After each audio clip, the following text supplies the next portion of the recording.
Ito guys, no, ginaba ko na itong isa, no. Hindi ko na inalis tong back grill niya, no. Inano ko na lang ng basahan, no? Nilinis ko na lang ng basahan. Tapos etong kanyang ikot maganda naman, no. Ayan, no. Maluwag na may ikot nga, no. Itong propeller, ayan, no. Lilinisin ko na rin. Meron akong technique na titingnan kung uubra. Ito nga palang ano niya, yung lock niya sa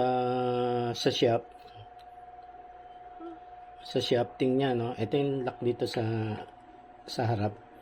Mukhang maluwag din, ano. So susubukan kong mag ano dito.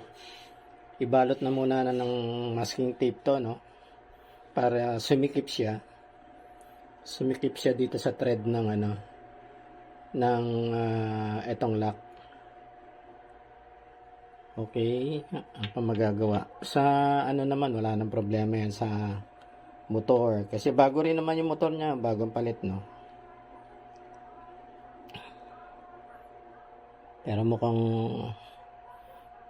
try ko rin lang isa, no? Front and back. Okay, yun na muna aking gagawin.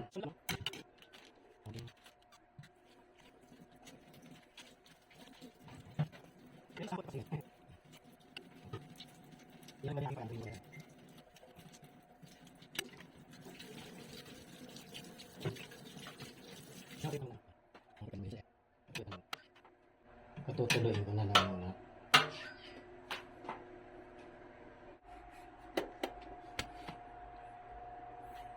Baklasin ko na rin tong cage. Itong back grill ang tawag yan. Grill or cage, kanya-kanyang ano, no. Yan. Counterclockwise, no. Yan. Gusto ko kasi maabot yung ano, yung lalagyan ng langis, no. Ko muna pala tong cover, no. Kasi mas madaling maglagay ng ano, ng langis pag wala ito. Ang lalim eh, malalim siya.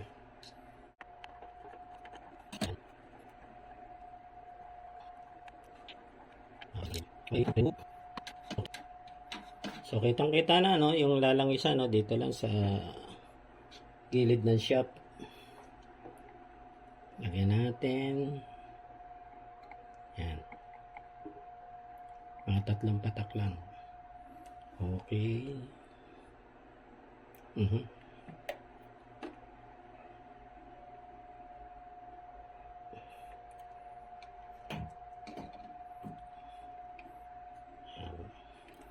Doon kasi sa shop merong ano doon, no, yung parang foam doon sa bushing niya.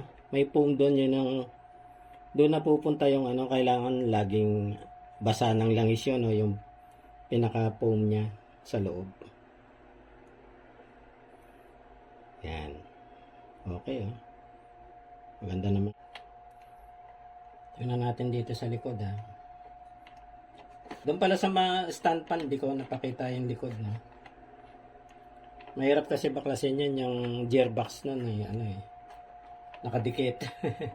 Hindi pa ako makakita ng ano, replacement na gearbox. Ibang klase kasi yung gearbox ng KDK, eh.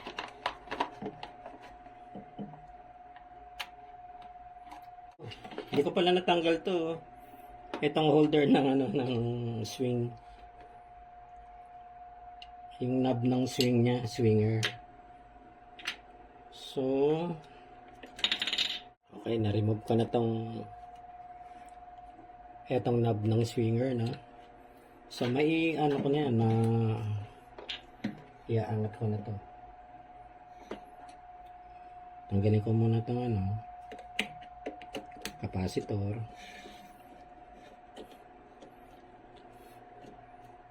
Yan. Capacitor yun. Then, etong cover ng gearbox. Gearbox ang tawag dito, no? Itong likod na to.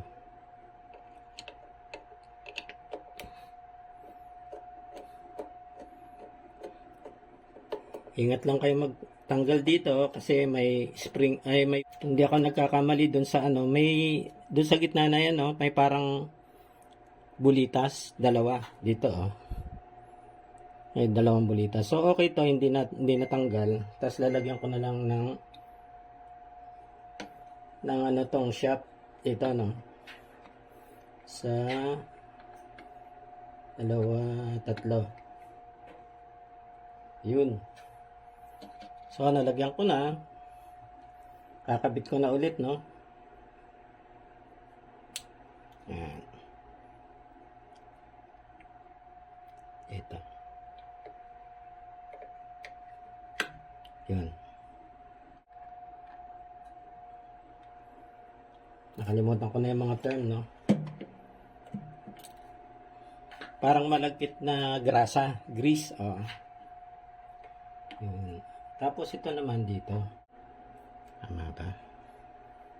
Okay. Ito maliit.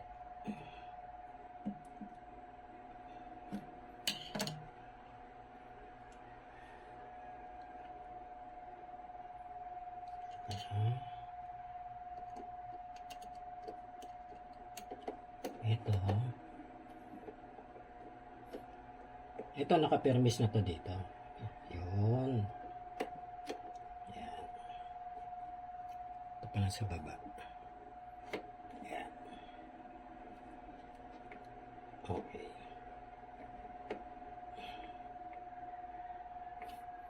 Tapos dito, pwede nating, kasi malapad tong ano na screw, no? Ngayon, pwede dito. Yan. Yan. Yun. Dito pala. Yan. Pag ganyan na.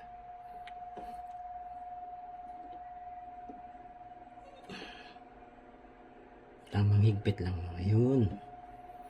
Okay. Then, siguraduhin natin mahigpit ang mga tornilyo. Dito, mahigpit din.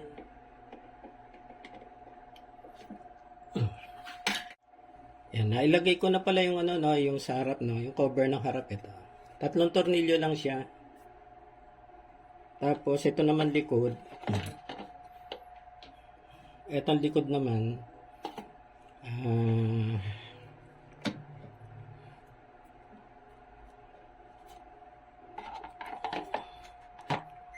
yan, no.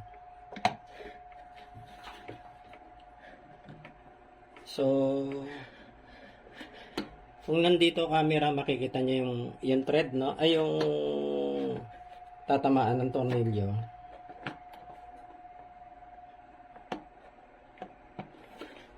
Ito yung tornilyo niya. Itututok niya na doon.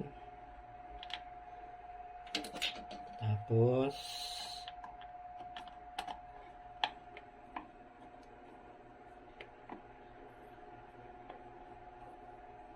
tutok ba? Yun, kumagat na. Mararamdaman nyo naman kung kumagat yung thread, no? Ayan, umiigpit siya.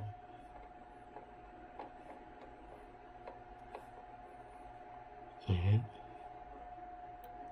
Ayan, maigpit na, oh. Ibig sabihin, sagad na siya, no? Ayan. Ito, may play talaga to, no?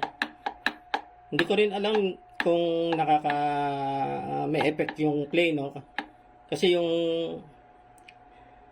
ano, propeller niya, may tendency siyang humampas dun sa grills, no? Or parang sumayad ng konti, kaya siguro may ingay.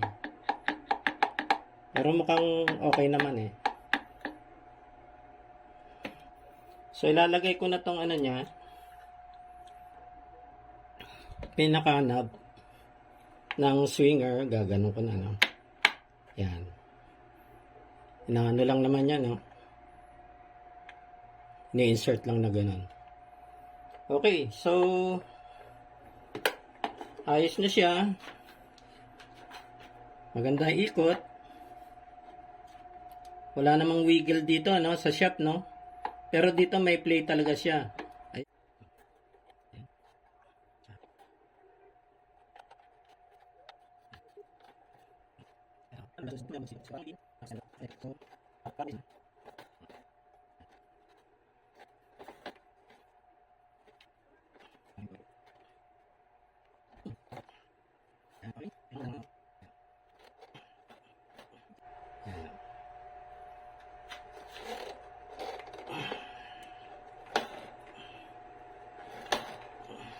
Okay.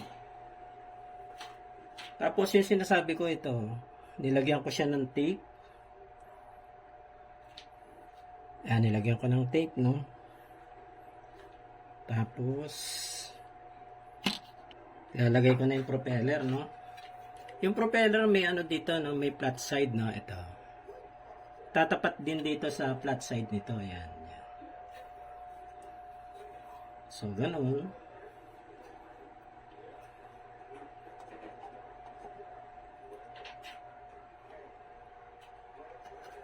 Yan. So, lumusot na. Wala naman sangga, no? Kailan? Kahit mag-play, wala rin naman sangga, eh. Magtataka ko kung bakit nagbibigil, eh. Okay. Then, ito naman, counterclockwise ang ano nito. Ang sikip, no? Yan. Yan. Kasi pag hindi masyado mahigpit, eh. Oh, wala naman, no? Walang sangga, eh. Wala naman siyang sangga.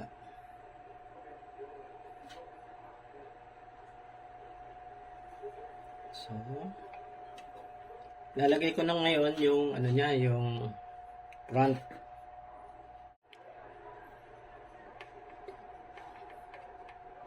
Yan.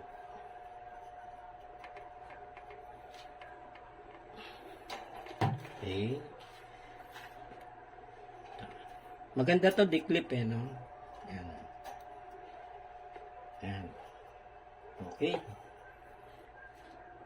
O, lahat ng clip, pag nakapasen na, okay na yun. So, testing time. May jig ako dito, no, sa kusina. Mukhang tama yung aking diagnosis, ah. Ayun, wala yung ingay, oh. Wala yung ingay. Alagay ko yung mismong ano, yung propeller ang ano, ang kumakalampag.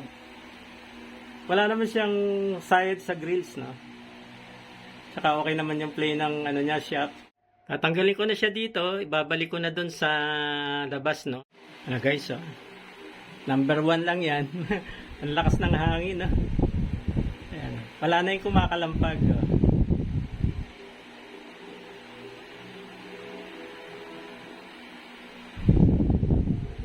Okay. Good.